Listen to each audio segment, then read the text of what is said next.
Welcome to McPlum, simple solutions served daily.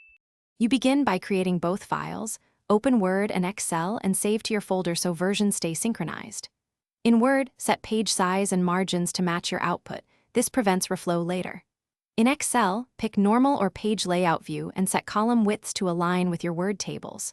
Once done, choose DocX and XLSX formats and save incremental versions. This protects work and lets you revert if formatting or formulas need correction. Now create structured content. Use word styles for headings so navigation and updates are simple.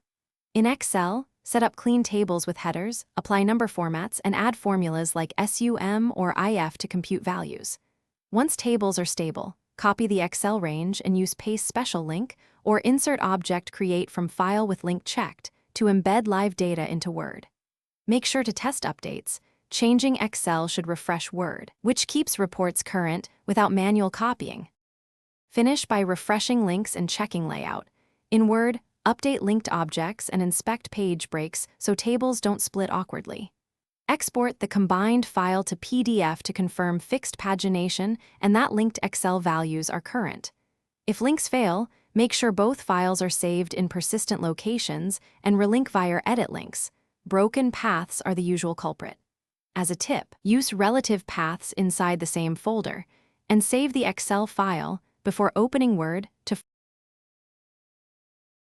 Thanks for watching. Stay juicy and subscribe.